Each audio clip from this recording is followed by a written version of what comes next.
Hello, today we're going to do Module 3, Lesson 19. And we're going to be multiplying by multiples of 10 using a place value chart. So this is a lot of fun today. Okay, I would like to start by drawing an array. Okay, I would like you to draw me an array that would go with this multiplication sentence. Oops, get a pencil. All right, 2 times 3. Okay, please draw me an array for that. So 2 groups of 3. So we have 2 groups and 3 in each group. Now, when we do this, how much is each one of these worth? This one is worth 1, this is worth 1, this is worth 1. And we could count them up, 1, 2, 3, 4, 5, 6. Or we could multiply 2 times 3 is 6. Okay. Now this time, I would like you to draw me an array for 2 times 30. Let's see how much that is. Well, we need 2 groups of 30. Now, check this out. Do your 2 groups. But what if I make this one be 10? If this one's 10 and this one's 10, I have to make a group of 30. This would be 10. This would be 20, and this one would be 30. Let's do the same thing down here. Now I have 2 groups of 30. This saves me a lot of time writing 30 dots, don't you think? All right, so what would that be? Well, we could count them up, 10, 20, 30, 40, 50, 60. Or we can multiply and put them in the tens column. Okay, so 2 times 3 was 6, and we'll put it in the tens column because it's in the tens, because 30 is a 10. Okay, now let's make a place value chart. Okay, so you make kind of like a T, and this is our tens, and this is our ones. Okay, now let's make an array on our place value chart. And let's make this array be 2 times 5 ones. Let's do that. And let's see how much that is. So 2 groups of 5 ones means that I'm going to put them here in the ones pocket. 2, 3, 4, 5.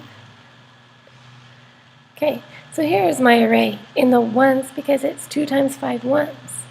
Or 2 groups of 5 ones. Excuse me. Okay, now that it's 2 groups of 5 ones, how many, or what does it equal? That would be 2 times 5, which would be 10 ones. Okay, now let's draw another place value chart. And this time, instead of putting it in the ones pocket, let's put the same array in the tens pocket. So let's do 2 groups of 5 over here, and let's see what it would be. Well, if we do it, if we write out our number sentence, what do we have? We have 2 groups of 5, not ones anymore. Now we have 5 tens. What would that be? Well, that would be 10 tens, right? So we can write it this way. 10 tens, or we can write it as 2 times, what is 5 tens? 50, right? 5 tens is 50, which would be, what is 10 tens? 100. 10 tens.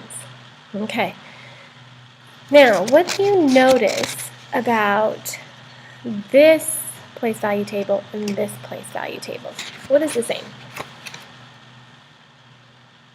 Well, for one thing, they have the same number of dots in the array, don't they? The only thing that's different is where we put it.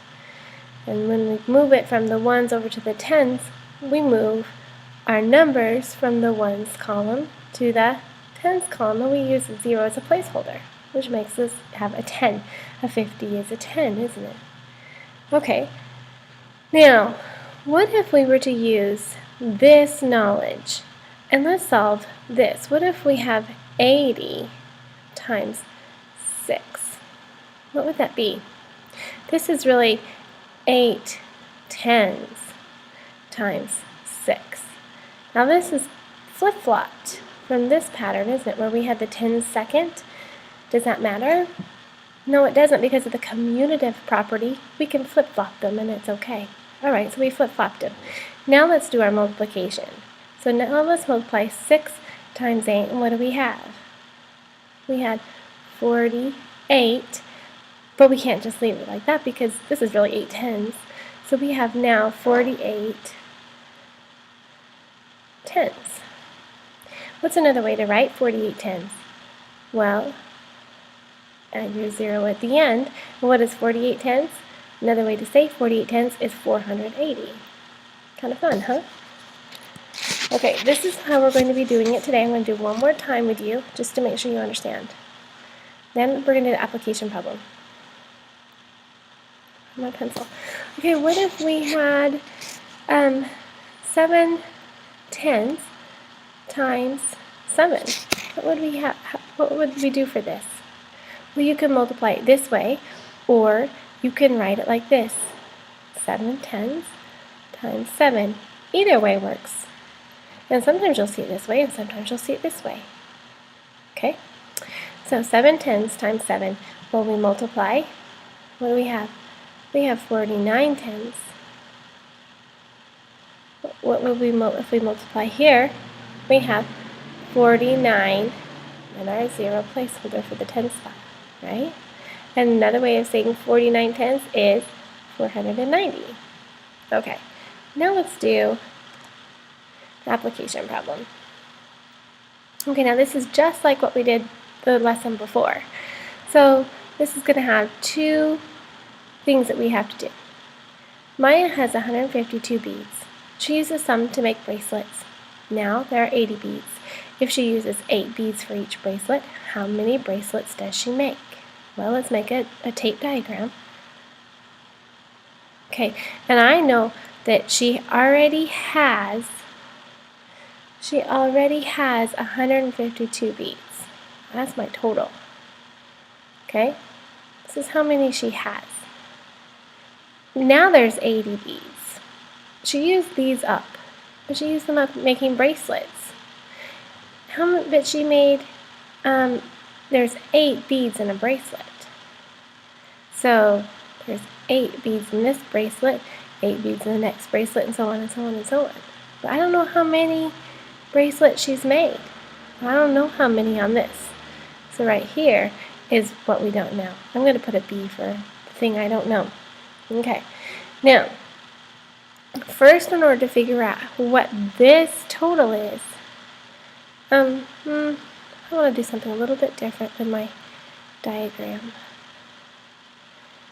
I'm going to do something a little bit different. First, I need to find out what this total is, so then I can figure out what this total is. And this right here would be B, for the number of bracelets. How many are there? I know that there's 8 beads in each bracelet, but I just don't know how many. Okay, so I got to find out how many beads she used total for the bracelets. I just know each bracelet had 8, so I need to find this out first. In order to find out this piece, this is just like our number bond, where our total goes here, and this one goes here, and this is what we don't know. So when we don't know one of the parts of the number bond, we can subtract. 154, take away 80. 4 take away 0 is 4. 15, now you see I can do 15 or I can regroup. I don't really care either way, it's fine. 15 take away 8 is 7. Alright, oh, no. This is my mistake right here, look. She made a very common mistake where she did not copy the number correctly. This is 152. Well, that changes everything, doesn't it? Now we have, this is a 72 instead of 74. Okay, so now I know that she used 72 beads to make all of the bracelets. Okay, now, if I'm going to divide them up, I'm going to have 8 in each group. So I got to find out how many groups. So in order to do that, I'm going to have to do division. 72 divided by 8 pieces apiece equals how many? Well, what times 8 gives me 72? 9, right? So I know that there's going to be 9 pieces of tape. 1, 2, 3, 4, 5, 6, 7, 8, 9. It's going to be 9 pieces of tape. And actually, do you know what I didn't do? This was the thing I wanted to find out, and I needed to put that in my problem. So let's write that. So B would equal, because B was the number of bracelets, 9 bracelets. Now, am I finished? Nope, I didn't put my statement. I have my number sentences. Here's my number sentences, but I don't have my statement. So, Mia made 9 bracelets. I started with a capital, the end of the period, and here is my answer. And I will probably put it in a box so it'd be really easy for Mrs. Corlett to find. Alright, good luck with your homework. I'll see you tomorrow.